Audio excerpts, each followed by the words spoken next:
Hey there, friends. Thanks for joining me today. Was making a pot of lentils this morning, making them on the stove, and I wanted to do something different with them. I make lentils regularly. Usually make at least one pot a week. I've got my Sloppy Joe lentils. I've got just my regular ones that I make, but I was like, I wanted to do something different.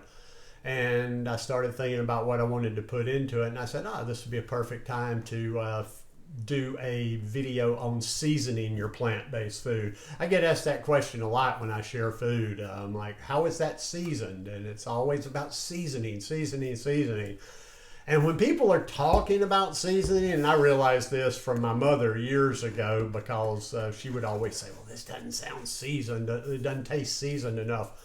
This is what most people are talking about. And this is the lazy person seasoning, because you can put salt on most things and they'll be good. I wouldn't say most things, but you can put salt on a lot of things that are bland, and if you put enough salt on them, they're going to taste good. And salt is like a drug. It's almost like some cocaine. I'll tell you a little story and then I will talk about the seasonings I use. When I was a heavy drunk, when I was drinking a lot, I also had a sodium problem as well, because I know at least the last 4 or 5 years that I was drinking, I was living in Costa Rica, and I put salt in my beer all the time. It started out innocent enough with a beer where you just salted the rim and licked it a little bit. But shortly I was just like dumping the salt in there, and that is so bad for us. So now I try to recreate, or just not even recreate salt, but I just try to give it other flavor profiles. And some of the things I use the most, and I keep a big one of each all the time, is this this onion powder and this granulated garlic powder. Those I keep around all the time, and I use a little bit of this in a lot of the dishes I use. In fact, sometimes if I can't think of anything special I want to put in, I just put in a little bit of that. The other one I use a lot of, did I get it down here, is chili powder. That's what I'll do with a lot of my legumes. A lot of my legumes I will use onion powder, garlic powder, chili powder. Let's see, where did I put that over here? I didn't get the one down, but I have cumin as well. I like to use cumin with my chili powder a lot too.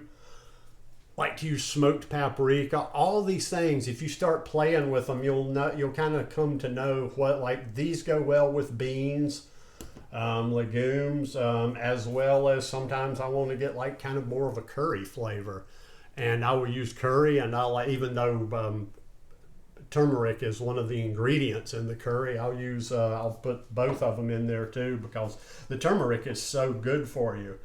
But today I particularly wanted something. I said, let me see if I can do something kind of with an Italian flavor to the lentils. So I had a 15-ounce can of tomato sauce, and I said, let's doctor this up a little bit. And instead of using the powdered stuff, I had some garlic here, and I used some onions. So I sliced up some garlic real thin. I chopped up some onion and put in there. And then I also played with some herbs a little bit. I put some ground oregano in there. I put some Italian seasoning in there. What else? A lot of times I will have some other Italian-like herbs around, or spices. Didn't have any today, but my roommate, even though I don't know why, he doesn't use herbs a whole lot. He likes to grow things from time to time. He had some basil, and I'm going to use that, and they're actually about to be done in just a few minutes, so I'm going to drop a little bit of basil in there just the last few minutes. But there's so many different things. These things that I've showed you, here's something else I like to use a little bit sometime, just to give it a flavoring. Like, there's so many things you can use to season your food.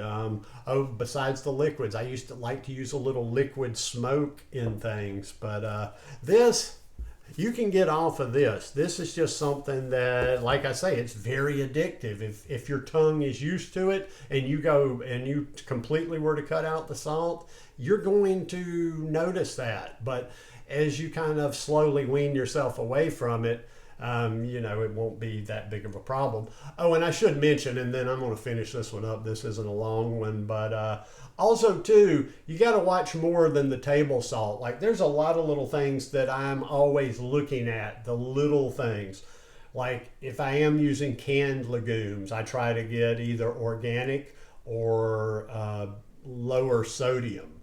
And even then I still rinse them off. And there's all kind of ingredients. Like that's one of the things I've become an ingredient fanatic. Like I look on the back of things. I look to see how much sodium's in there.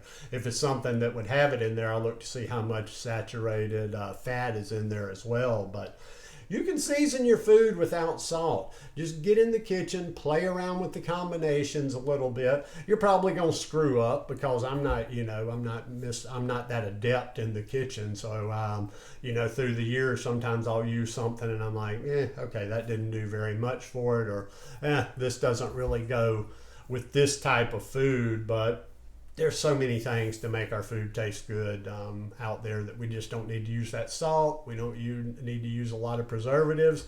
One last little word is I did use a little bit of olive oil in this thing that I made this morning, and I use oil very sparingly. I don't just willy-nilly use it. There's certain things that I like it. It gives it a little bit of a texture, gives it a little bit of that flavor profile. But when I do use it, on the occasions I use it, I always measure. I don't just free pour, because free pouring will get away from you, and before you know it, you'll have added a lot of unnecessary fat. So for a 1 pound bag of lentils, I used 2 teaspoons of olive oil. But yeah, think about it. There's probably a lot of seasonings and things that I left out, flavors. Think of them yourself, use them. One last one, and then I really will be finished. Even with the broth, the vegetable broth, using that to cook with, try to find the lower sodium one, because those just regular vegetable broths, very, very high in sodium. And in fact, much cheaper, much more efficient. I even recommend this Veggie-Base. It's good stuff. It basically tastes pretty much the same. It's a powdered form of vegetable broth, in my opinion. But anyhow, hope you guys enjoyed this video. If you like it, please give me a thumbs up. Be sure and hit that subscribe button if you haven't already subscribed, and have a beautiful weekend. Peace.